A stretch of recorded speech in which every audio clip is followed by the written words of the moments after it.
Hello dear learners, ಈ ವಿಡಿಯೋದಲ್ಲಿ ನಾವು ವಿಲಿಯಂ ಶೇಕ್ಸ್ಪಿಯರ್ ಅವರು ಬರೆದಿರ್ತಕ್ಕಂತಹ ತುಂಬಾನೇ ಬ್ಯೂಟಿಫುಲ್ ಆಗಿರ್ತಕ್ಕಂತಹ ಒಂದು ಸಾನೆಟ್ ಅನ್ನ ಡಿಸ್ಕಷನ್ ಮಾಡ್ತಾ ಇದ್ದೇವೆ. ಆ ಸಾನೆಟ್ ಯಾವುದಪ್ಪ ಅಂದ್ರೆ ಸಾನೆಟ್ ನಂಬರ್ 60 ಅಥವಾ like as the waves make towards the pebble sure ಅಂತಾನು ಕೂಡ ನಾವು ಈ ಒಂದು ಸಾನೆಟ್ನ ಫಸ್ಟ್ ಲೈನ್ ಏನಿದೆನೋ ಇದರಿಂದನೂ ಕೂಡ ಒಂದು ಟೈಟಲ್ ಅನ್ನ ಕರಿತಾ ಇದ್ದೇವೆ. ನೋಡಿ, ಈ ಒಂದು ಸಾನೆಟ್ ಅಲ್ಲಿ ನಮ್ಮ ಪೋಯೆಟ್ ಏನು ಹೇಳ್ತಾ ಹೋಗ್ತಾರೆ ಅಂದ್ರೆ, ಸಮಯ ಕಳೆದ ಹಾಗೆ ಮನುಷ್ಯನ ಒಂದು ಬ್ಯೂಟಿ ಅಂತಕ್ಕಂಥದ್ದು ಯಾವ ರೀತಿ ನಾಶ ಆಗ್ತಾ ಹೋಗುತ್ತೋ ಅದನ್ನೇ ಇಲ್ಲಿ ಅವರು ಕಂಪೇರ್ ಮಾಡ್ತಾ ಹೋಗ್ತಾರೆ. ಅವರು ಸಮುದ್ರದ ಅಲೆಗಳಿಗೆ ಈ ಒಂದು ಟೈಮನ್ನು ಇಲ್ಲಿ ಕಂಪೇರ್ ಮಾಡ್ತಾ ಹೋಗ್ತಾರೆ. ಸಮುದ್ರದ ಅಲೆಗಳು ಯಾವ ರೀತಿ ದಡದ ಕಡೆಗೆ ಬರ್ತವೋ ಮತ್ತು ಬಂದು ಆ ಒಂದು ಪೆಬ್ಬಲ್ಸ್ ಇರ್ತಕ್ಕಂತಹ ಒಂದು ದಡಕ್ಕೆ ಅಪ್ಪಳಿಸಿ ಅವು ನಾಶವಾಗಿ ಹೋಗ್ತವೋ, ಮತ್ತೆ ಅದಾದ ನಂತರ ಮತ್ತೆ ಅಲೆಗಳು ಹಿಂಬಾಲಿಸಿಕೊಂಡು ಬರ್ತಾನೆ ಇರ್ತವೆ. ಇದು ಕಂಟಿನ್ಯೂ ಆಗಿರ್ತಕ್ಕಂತಹ ಒಂದು ಪ್ರಾಸೆಸ್ ಆಗಿರುತ್ತೆ. ನಮ್ಮ ಜೀವನವೂ ಅಷ್ಟೇನೆ, ಪ್ರತಿ ಕ್ಷಣವೂ ಕೂಡ ಇಲ್ಲಿ ಆ ಅಲೆಗಳು ದಡಕ್ಕೆ ಬಂದು ಯಾವ ರೀತಿ ಕಳೆದು ಹೋಗ್ತವೋ ನಮ್ಮ ಜೀವನವು ಹಾಗೇನೆ ಬಾಲ್ಯದಿಂದ ಅಂದರೆ ಹುಟ್ಟಿನಿಂದ ಸಾವಿನವರೆಗೆ ಪ್ರತಿನಿತ್ಯವೂ ನಾವು ಸಮಯವನ್ನು ಕಳೀತಾ ಹೋಗ್ತೇವೆ. ಪ್ರತಿ ಕ್ಷಣವೂ ಕಳೆದು ಹೋಗ್ತಾನೆ ಇರುತ್ತೆ. ಇದನ್ನೇ ಇಲ್ಲಿ ಬ್ಯೂಟಿಫುಲ್ ಆಗಿ ಅವರು ಕಂಪೇರ್ ಮಾಡ್ತಾ ಹೋಗ್ತಾರೆ. ಮತ್ತು ಈ ಒಂದು ಸಾನೆಟ್ನ ಕೊನೆಗೆ ಅವರು ತಮಗೆ ತಮ್ಮ ಒಂದು ಫ್ರೆಂಡ್ನ ಬಗ್ಗೆ ಇರತಕ್ಕಂತಹ ಒಂದು ಭಾವನೆಗಳೇನಿದ್ದಾವೆ ಅದನ್ನು ಕೂಡ ಶೇರ್ ಮಾಡ್ಕೊಳ್ತಾರೆ. ಅಂದರೆ ಸಮಯ ಅಂತಕ್ಕಂಥದ್ದು ಕಳೆದು ಹೋಗಬಹುದು, ಆದರೆ ನನಗೆ ನಿನ್ನ ಮೇಲೆ ಇರತಕ್ಕಂತಹ ಒಂದು ಪ್ರೀತಿ ಗೌರವಗಳೇನಿದ್ದಾವೋ ಈ ಒಂದು ಪದ್ಯದ ಮೂಲಕ ಶಾಶ್ವತವಾಗಿ ಹಾಗೇನೆ ಉಳ್ಕೊಂಡು ಬಿಡ್ತವೆ ಅಂತಕ್ಕಂಥದ್ದನ್ನು ಅವರು ಹೇಳ್ತಾ ಹೋಗ್ತಾರೆ. ಬನ್ನಿ ಈಗ ಈ ಒಂದು ಸಾನೆಟ್ಟನ್ನು ನಾವು ಲೈನ್ ಬೈ ಲೈನ್ ಡಿಸ್ಕಷನ್ ಮಾಡ್ತಾ ಹೋಗೋಣ. ಮೊದಲನೇದಾಗಿ ನೋಡಿ, first line, like as the waves make towards the pebbled shore, so do our minutes hasten to their end, each changing place with that which goes before, in sequent toil all forwards to contend. Yes, ಇಲ್ಲಿ first line ಅನ್ನ ಗಮನಿಸಿ. Like as the waves ಅಂದರೆ ಅಲೆಗಳು ಅಂತೇಳಿ. So ಇಲ್ಲಿ ಅವರು ಅಲೆಗಳನ್ನು ತೆಗೆದುಕೊಂಡು ಕಂಪ್ಯಾರಿಸನ್ ಮಾಡ್ತಾ ಇದ್ದಾರೆ. ಆ ಅಲೆಗಳು ಯಾವ ರೀತಿ make towards the pebbled sure ಅಂದರೆ ಒಂದು ಸಮುದ್ರದ ದಂಡೆ ಅಂತ ನಾವು ಕರಿತೇವೆ.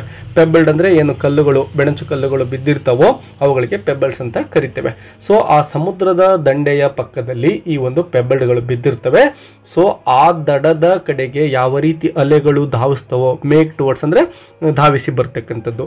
ಸೊ ಆ ಒಂದು ಅಲೆಗಳು ಈ ಒಂದು ಪೆಬಲ್ಡ್ ಶೋರ್ ಕಡೆ ಧಾವಿಸಿ ಬರ್ತಾ ಇರ್ತವೆ. ಅದೇ ರೀತಿಯೇ so do our minutes hasten to their end, ನಮ್ಮ ಲೈಫ್ನ ಒಂದು ಸಮಯ ಏನಿದೆನೋ ಇದು ಕೂಡ ಹೇಸ್ಟನ್ ಅಂದರೆ ಅವಸರವಾಗಿ ಸಾಕ್ತಕ್ಕಂಥದ್ದನ್ನು ನಾವು ಹೇಸ್ಟನ್ ಅಂತ ಕರಿತೇವೆ. ಸೊ ಈ ಒಂದು ಸಮಯ ಏನಿದೆ ಅದು ಕೂಡ ತುಂಬಾ ವೇಗವಾಗಿ ಸಾಕ್ತಾ ಇದೆ, ಅಂತ್ಯದೆ ಎಡೆಗೆ ಅಂತೇಳಿ ಕರಿತಾ ಇದ್ದಾರೆ ಪೊಯೆಟ್ ಅವರು.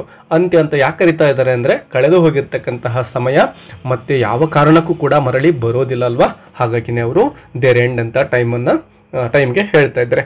ಸೊ ಇಲ್ಲಿ ಅವರು ಆ ಒಂದು ಸಮುದ್ರದ ಅಲೆಗಳನ್ನು ಟೈಮ್ಗೆ ಕಂಪೇರ್ ಮಾಡ್ತಾ ಇದ್ದಾರೆ. ಇಲ್ಲಿ ಲೈಕನ್ನು ತೆಗೆದುಕೊಂಡು ಅವರು ಕಂಪೇರ್ ಮಾಡ್ತಾ ಇರೋ ಕಾರಣ ಇದೊಂದು ಸಿಮಿಲಿ ಆಗಿದೆ ಫಿಗರ್ ಆಫ್ ಸ್ಪೀಚಲ್ಲಿ, ಇದು ನಿಮಗೆ ನೆನಪಿರಲಿ.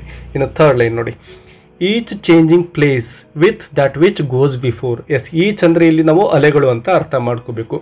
ಆ ಅಲೆಗಳು ಪ್ರತಿ ಕ್ಷಣವೂ ಕೂಡ ಮುಂದೆ ಹೋಗ್ತಕ್ಕಂತಹ ಒಂದು ಅಲೆ ಏನಿರುತ್ತೋ ಅದನ್ನು ಬೆನ್ನಟ್ಟಿಕೊಂಡು ಬರ್ತವೆ. ಯಾವಾಗ ಮುಂದಿನ ಅಲೆ ನಾಶವಾಗಿ ಹೋಗುತ್ತೋ ಆಗ ಹಿಂದೆ ಇರತಕ್ಕಂತಹ ಅಲೆ ಅಂತಕ್ಕಂಥದ್ದು ಪ್ರಧಾನವಾಗಿ ಕಾಣಿಸುತ್ತೆ. ಆದರೆ ಮರುಕ್ಷಣವೇ ಆ ಒಂದು ಅಲೆಯು ಕೂಡ ನಾಶವಾಗಿ ಹೋಗುತ್ತೆ, ಅದರ ಅಂತ್ಯವು ಕೂಡ ಅಲ್ಲಿ ಕಾಯ್ತಾ ಇರುತ್ತೆ. ಈಚ್ ಚೇಂಜಿಂಗ್ ಪ್ಲೇಸ್ ಅಂದರೆ ಈಗ ಮುಂದೆ ಬರತಕ್ಕಂಥದ್ದು ನಾಶವಾಗಿ ಹೋದ್ಮೇಲೆ ಅದರ ಹಿಂದೆ ಇರತಕ್ಕಂಥದ್ದು ಮೊದಲ ಸ್ಥಾನವನ್ನು ಪಡೆದುಕೊಳ್ಳುತ್ತೆ. ಇದು ನಿತ್ಯ ನಿರಂತರವಾಗಿ ಹಾಗೇನೇ ಸಾಗ್ತಾ ಇರುತ್ತೆ.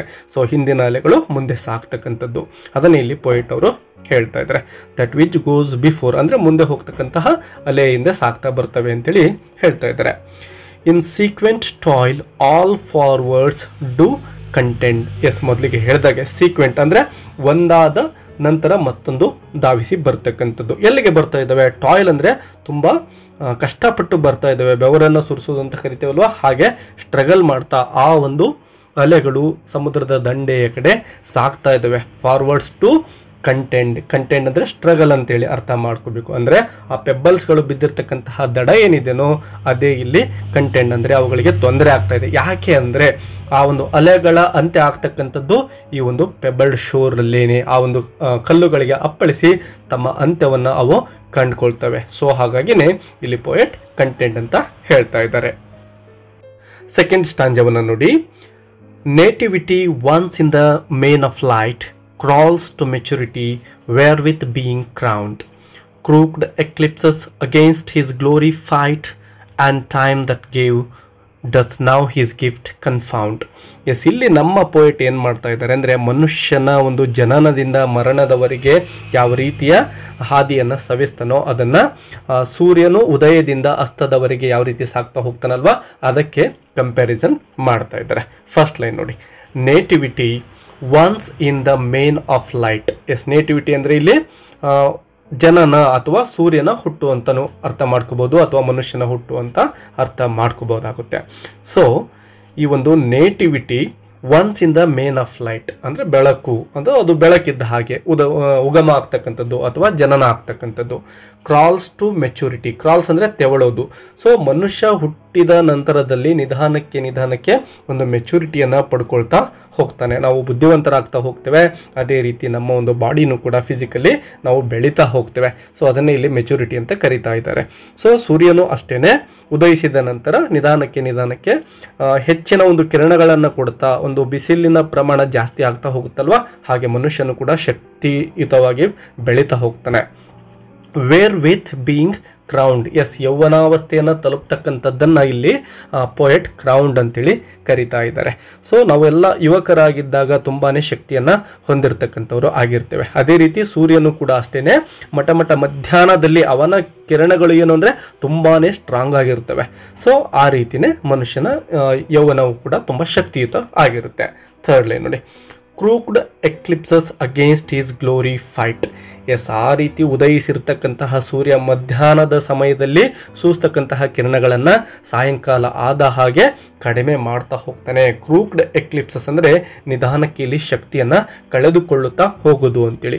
ಸೊ ಸೂರ್ಯನ ಕಿರಣಗಳು ಯಾವ ರೀತಿ ತಮ್ಮ ಒಂದು ಶಕ್ತಿಯನ್ನು ಪ್ರಖರತೆಯನ್ನು ಕಳೆದುಕೊಳ್ಳುತ್ತಾ ಹೋಗ್ತವೋ, ಅದೇ ರೀತಿ ಮನುಷ್ಯನು ಯುವಕ ಆಗಿದ್ದಾಗಿನಿಂದ ಏನು ನಿಧಾನಕ್ಕೆ ವಯಸ್ಸಾಗ್ತಾ ಹೋಗ್ತಾರೋ ಅಥವಾ ಮುಪ್ಪಿನ ಕಡೆ ಸಾಕ್ತಾ ಹೋಗ್ತಾರೋ ಆಗ ಅವರ ಒಂದು ಶಕ್ತಿ ಕಡಿಮೆ ಆಗ್ತಾ ಹೋಗುತ್ತೆ ಅಂತಕ್ಕಂಥದ್ದನ್ನ ಪೋಯೆಟ್ ಅವರು ಇಲ್ಲಿ ಹೇಳ್ತಾ ಇದ್ದಾರೆ. ಅದನ್ನು ಯಾವ ರೀತಿ ಹೇಳ್ತಾ ಇದ್ದಾರೆ ನೋಡಿ, ಗ್ಲೋರಿ ಫ್ಲೈಟ್ ಅಂತೇಳಿ ಪೋಯೆಟ್ ಇಲ್ಲಿ ಹೇಳ್ತಾ ಇದ್ದಾರೆ. ಯಾಕೆಂದರೆ ವಯಸ್ಸಾಗ್ತಾ ನಾವು ಮುಪ್ಪಿನೆಡೆಗೆ ಸಾಗಿದಾಗ ಅನೇಕ ರೋಗ ರುಜಿನಗಳು ನಮ್ಮನ್ನು ಆವರಿಸಿಕೊಳ್ತವೆ. ಅದೇ ರೀತಿಯೇ ಸೂರ್ಯನು ಕೂಡ ಉದಯಿಸಿದಿಂದ ಏನು ಸಾಯಂಕಾಲ ಅಸ್ತದವರೆಗೆ ಹೋಗ್ತಾ ಇರತಕ್ಕಂತಹ ಸಂದರ್ಭದಲ್ಲಿ, ಸೂರ್ಯಾಸ್ತ ಆಗ್ತಕ್ಕಂತಹ ಸಂದರ್ಭದಲ್ಲಿ ಅವನು ಕೂಡ ಧೂಳು ಮಿಶ್ರಿತವಾಗಿರ್ತಕ್ಕಂತಹ ಒಂದು ವಾತಾವರಣ ನಾವು ನೋಡ್ತೇವೆ, ಆಗ ಕೆಂಪಾಗಿ ಕಾಣಿಸ್ತಾ ಹೋಗ್ತಾನೆ. ಸೊ ಮೊದಲಿನ ಪ್ರಖರತೆ ಅವನಿಗೆ ಇರೋದಿಲ್ಲ, ಶಕ್ತಿಗೊಂದಿರ್ತಾನೆ. ಸೊ ಮನುಷ್ಯನು ಕೂಡ ಅಷ್ಟೇ ತನ್ನ ಒಂದು ಮುಪ್ಪಿನಲ್ಲಿ ಅನೇಕ ರೋಗ ರುಜಿನಗಳ ವಿರುದ್ಧ, ತೊಂದರೆಗಳ ವಿರುದ್ಧ ಹೋರಾಡ್ತಾ ಶಕ್ತಿಯನ್ನು ಕಳ್ಕೊಂಡು ಬಿಟ್ಟಿರ್ತಕ್ಕಂಥದ್ದನ್ನು ಈ ಒಂದು ಸ್ಟಾಂಜಾದಲ್ಲಿ ನಾವು ನೋಡ್ತಾ ಇದ್ದೇವೆ. ಇನ್ನು ಫೋರ್ತ್ ಲೈನ್ ನೋಡಿ, and time that gave doth now his gift confound. Yes, ಸಮಯ ಅಂತಕ್ಕಂಥದ್ದು ಶಕ್ತಿಯನ್ನು ಕೊಡ್ತಕ್ಕಂಥದ್ದು ಈ ಸಮಯನೇ ಆಗಿದೆ. Time that gave does. Yes, gave ಅಂದರೆ ಕೊಟ್ಟಿರ್ತಕ್ಕಂಥದ್ದು. ಈ ಸಮಯ ಅಂತಕ್ಕಂಥದ್ದು ಯಾವ ರೀತಿ ಶಕ್ತಿಯನ್ನು ಕೊಟ್ಟಿದೇನೋ ಅದೇ ನಿಧಾನಕ್ಕೆ ಏನು ಮಾಡ್ತಾ ಇದೆ, ಹಿಸ್ ಗಿಫ್ಟ್ ಕನ್ಫೌಂಡ್ ಅಂದರೆ ಕೊಟ್ಟಿರ್ತಕ್ಕಂಥದ್ದನ್ನು ಮರಳಿ ವಾಪಸ್ ತನ್ನ ಒಂದು ಗಿಫ್ಟ್ ಏನಿತ್ತು ಅದನ್ನು ವಾಪಸ್ ಪಡ್ಕೊಳ್ತಾ ಇದೆ. ಅಂದರೆ ಸೂರ್ಯ ಮಧ್ಯಾಹ್ನದಲ್ಲಿ ಹೆಚ್ಚಿನ ಕಿರಣಗಳು ಪ್ರಖರವಾಗಿರ್ತಿದ್ವು, ಅವು ಹೋಗ್ತಾ ಸಮಯ ಕಳೆದಾಗೆ ವೀಕ್ ಆಗ್ತಾ ಹೋಗ್ತವೆ. ಮನುಷ್ಯನು ಅಷ್ಟೇ ಏನು ಯೌವನಾವಸ್ಥೆಯಲ್ಲಿ ಇದ್ದಾಗ ಏನು ತುಂಬ ಬ್ಯೂಟಿಫುಲ್ ಆಗಿ ಕಾಣಿಸ್ತಾ ಇರ್ತಾನೋ ಆ ಒಂದು ಯೌವನವನ್ನು ಮತ್ತು ಅವನಲ್ಲಿರ್ತಕ್ಕಂತಹ ಶಕ್ತಿಯನ್ನು ನಿಧಾನಕ್ಕೆ ಕಳೆದುಕೊಳ್ತಾ ಹೋಗ್ತಾನೆ ಅಂತಕ್ಕಂಥದ್ದನ್ನು ಈ ಒಂದು ಸೆಕೆಂಡ್ ಸ್ಟಾಂಜದಲ್ಲಿ ಪೋಯೆಟ್ ಹೇಳ್ತಾ ಇದ್ದಾರೆ. ಇನ್ನು ಥರ್ಡ್ ಸ್ಟಾಂಜವನ್ನು ನೋಡ್ತಾ ಹೋಗೋಣ.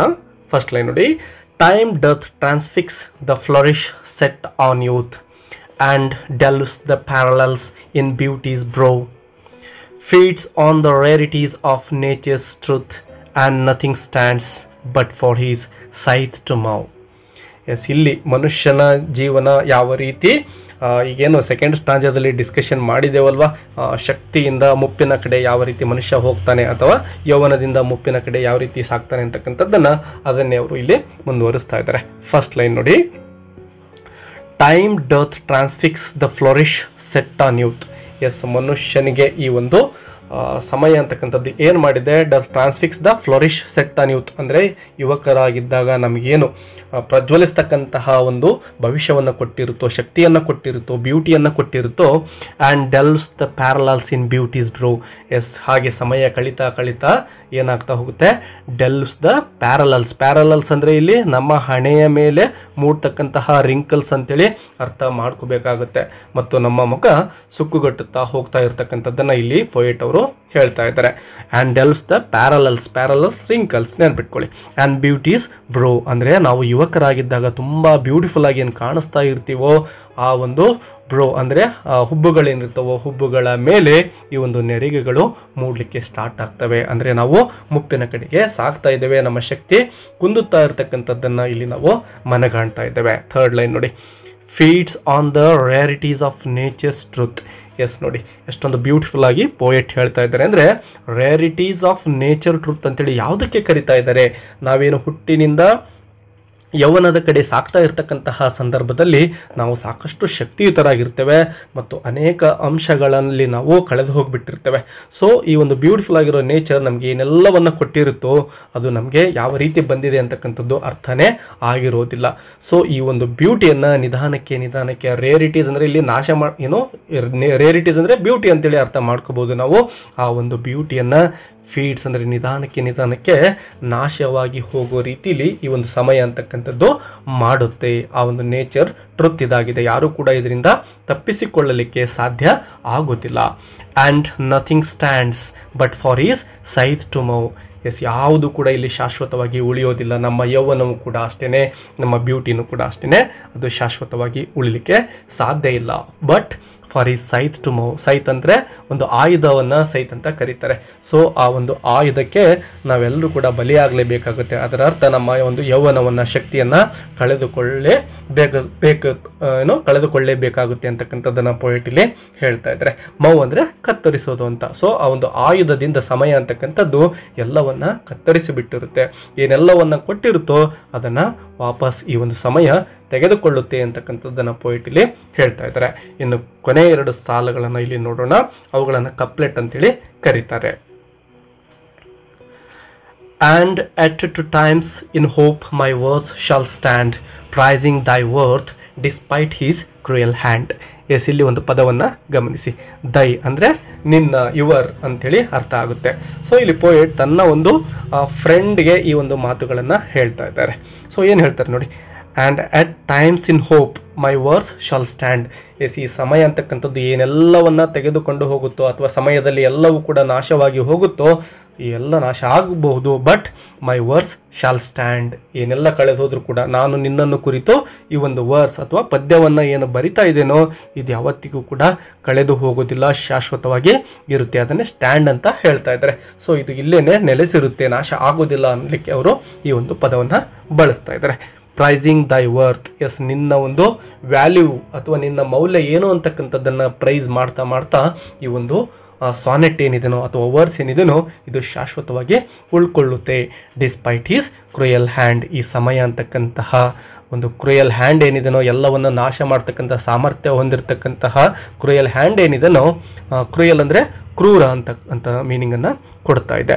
ಸೊ ಈ ಒಂದು ಕ್ರೂರ ಹ್ಯಾಂಡ್ ಏನಿದೆನೋ ಇದರಿಂದ ನಿನ್ನ ವರ್ತ್ ಕಡಿಮೆ ಆಗೋದಿಲ್ಲ, ಈ ಒಂದು ಸಾನೆಟ್ ಹಾಗೆಯೇ ಉಳ್ಕೊಳ್ಳುತ್ತೆ ಅಂಥೇಳಿ ಈ ಒಂದು ಫ್ರೆಂಡ್ನ ಒಂದು ವರ್ತನ್ನು ಈ ಸಾನೆಟ್ ಮೂಲಕ ನಮ್ಮ ವಿಲಿಯಂ ಶೇಕ್ಸ್ಪಿಯರ್ ಅವರು ಹೇಳ್ತಾ ಇದ್ದಾರೆ.